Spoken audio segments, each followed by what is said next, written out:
तो आम आदमी पार्टी के नेता जनसभाएं कर रहे हैं हर विधानसभा में जाके। भगवंत मान जी, सुनीता केजरीवाल जी, संजय सिंह जी, जो भी बड़े नेता हैं आम आदमी पार्टी के, वो हरियाणा की हर विधानसभा में जा रहे हैं और लोगों से मिल रहे हैं और लोगों को अपनी 5 गारंटियों के बारे में लगातार बता रहे हैं। और हरियाणा की जनता से जो ऐतिहासिक उत्साह और ऐतिहासिक जो समर्थन मिल रहा है वो बहुत ही बेहतरीन है। आम आदमी पार्टी का एक एक कार्यकर्ता बहुत ही उत्साहित है और जो anti incumbency Bharatiya Janata party के कार्यकलापों, पिछले 10 साल के कार्यकलापों को लेकर है, वो नाराजगी साफ साफ दिखाई देती है। एक एक व्यक्ति जिससे हम जाके मिल रहे हैं वो भारतीय जनता पार्टी की काली नीतियों को उजागर करने का काम करता है। इनके पास घुमा फिरा कर कोई बात नहीं, बिना खर्ची बिना पर्ची, बिना खर्ची बिना पर्ची, इससे दूसरी कोई बात नहीं। और इनकी बिना खर्ची और बिना पर्ची की पोल वहां खुल जाती है जब ये अंतर्राष्ट्रीय स्तर पर रिकॉर्ड बनाते हैं पेपर लीक का, और ये कहते हैं जब बिना खर्ची और बिना पर्ची कहते हैं तो ये अपनी पोल जो है खुद खोल रहे होते हैं। नेहा जी ने बात करी, बड़े सारे इन्होंने बताया कि फैक्ट पे बात होनी चाहिए, तो मैं थोड़ा इनके साथ फैक्ट पे बात करना चाहता हूं। मैं बताना चाहता हूं, मेरे बीच में कम से कम ना बोला जाए। इनके 2000 के मैनिफेस्टो में इन्होंने कहा था कि 2022 तक सभी को पक्के मकान मिलेंगे, गरीबों को पक्के मकान मिलेंगे। 3 किस्तों में पक्का मकान बनता है ज्योति जी। पहली किस्त में फाउंडेशन बनती है, दूसरी में दीवारें खड़ी होती है और दूसरी किस्त में छत आती है। मैं आपको बताना चाहता हूं आज तक भी जो मकान 2014-15 में पास हुए थे, आज तक भी उन मकानों की तीसरी किस्त नहीं आई है। किसी की फाउंडेशन बनी हुई है, दीवारें खड़ी हुई, छत नहीं आई है। किसी की केवल फाउंडेशन खड़ी है, दीवारें नहीं खड़ी हुई है। लोग छप्पर डाल डाल के अपने घरों में रह रहे हैं। इन्होंने कहा था कि ये पूर्व सैनिकों के लिए आवास की योजना लेके आएंगे, उसके लिए इन्होंने कोई काम नहीं करा। इन्होंने कहा था श्रमिकों के लिए आवास की योजना लेके आएंगे, इन्होंने कोई काम नहीं करा। इनके डेवलपमेंट के चर्चे सुन लो मैडम जी। इन्होंने कहा था मेट्रो हुड्डा सिटी सेंटर से गुड़गांव के रेलवे स्टेशन तक लेके जाएंगे, इन्होंने कुछ नहीं करा। इन्होंने कहा था नरेला से कुंडली तक मेट्रो लेके आएंगे, कुछ नहीं करा। बहादुरगढ़ से सांपला तक लेके आएंगे, कुछ नहीं करा। सोना रोड से मानेसर केएमपी तक लेके आएंगे, कुछ नहीं करा। शहरों के लिए जीरो ड्रेन आउट की बात करी थी, कुछ नहीं करा। ये कूड़े से बिजली बनाने वाले कह रहे थे हम कूड़े से बिजली बनाएंगे और हरियाणा प्रदेश को बिजली देंगे, उस पर इन्होंने कुछ नहीं करा। साइकिल का प्रयोग को बढ़ावा देंगे तो खट्टर साहब ने एक साइकिल रैली निकाली थी, उसके अलावा इन्होंने कुछ नहीं किया। इन्होंने कहा था डेयरियों को शहरों से बाहर करा जाएगा, सौंदर्यकरण को बढ़ावा दिया जाएगा, इन्होंने कुछ नहीं करा। इसके अलावा ईज ऑफ लिविंग इंडेक्स में उत्तम बनाएंगे।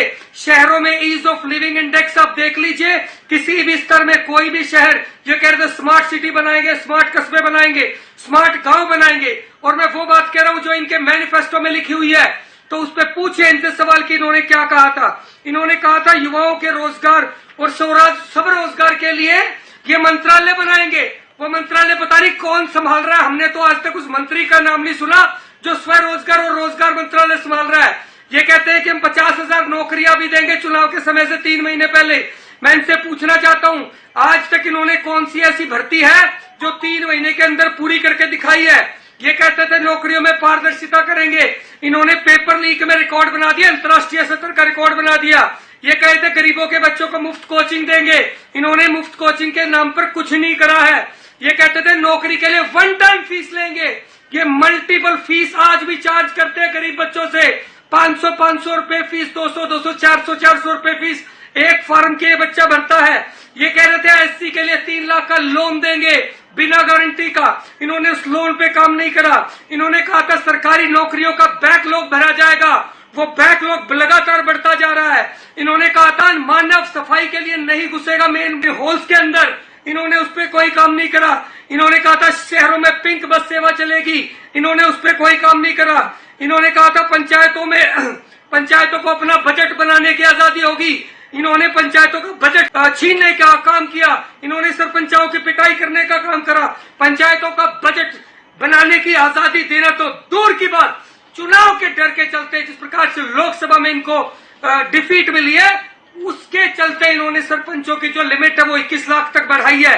पर मैं आपको एक बात और बताना चाहता हूं, इतने उल जलूल गलत सही प्रोजेक्ट पता नहीं सेंटर उधर से बन के आते हैं चंडीगढ़ से, जिनका गांव में कोई प्रयोग नहीं है, आते उधर प्रोजेक्ट होते हैं और वो चले जाते हैं। सेम इन्होंने शिक्षा व्यवस्था के साथ करा है। बड़ा कह रही थी नेहा जी कि हमने शिक्षा व्यवस्था को सुधार दिया। मैं इनको चैलेंज करना चाहता हूं, और पिछली बार नेहा जी आपने कहा था कि आप चलोगी किसी स्कूल में, मैं आपको चैलेंज करता हूं, आप कोई भी 10 स्कूल चुन लीजिए किसी भी विधानसभा। ज्योति जी मैं आपको ये भी बताना चाहता हूं, और अगर ये झूठ कह रही है तो यह इन्हीं का मैनिफेस्टो है, ये कम से कम अपना मैनिफेस्टो तो पढ़ रहे हैं। जो मैं कह रहा हूं वो इन्हीं का मैनिफेस्टो पढ़ के सुना रहा हूं, तो ये कम से कम अपना मैनिफेस्टो पढ़ ले। झूठ की जो इन्होंने फैक्ट्री खोली है हरियाणा और देश के अंदर, उस झूठ की फैक्ट्री का इस बार हरियाणा की जनता इलाज करके दिखाएगी, उस पर ताला लगा के दिखाएगी। तो इन्होंने जो हरियाणा की जनता को हर विषय पर, हर उस विषय पर ठगा है, चाहे वो बेरोजगारी हो, महंगाई हो, क्राइम हो, शिक्षा हो, स्वास्थ्य हो, हर उस विषय पर जो हरियाणा प्रदेश की जनता को ठगने का काम भारतीय जनता पार्टी ने करा है। हरियाणा की जनता इस बार मन बना चुकी है। भारतीय जनता पार्टी को जमुना पार भेजने का जो काम था वो आम आदमी पार्टी इस बार करके दिखाएगी, और हरियाणा की जनता के साथ मिलकर करके दिखाएगी। ज्योति जी, जिस प्रकार से इन्होंने हरियाणा आम आदमी पार्टी ने गारंटी दी है, वो गारंटी लोगों को इतनी पसंद आ रही है। जब हम कहते हैं कि हम हरियाणा के हर गांव में अच्छा स्कूल बनाएंगे, हर गांव में मोहल्ला क्लिनिक बनाएंगे, हर घर को निःशुल्क बिजली देंगे, हर बेरोजगार को रोजगार देंगे, ये और हर महिला को 1000 रुपए देंगे, ये जो गारंटियां आम आदमी पार्टी की, हरियाणा का हर व्यक्ति इन गारंटियों का खुले दिल से, खुले मन से स्वागत कर रहा है। इन्होंने खट्टर साहब के फेलियर के चलते नायब सैनी को मुख्यमंत्री बनाया।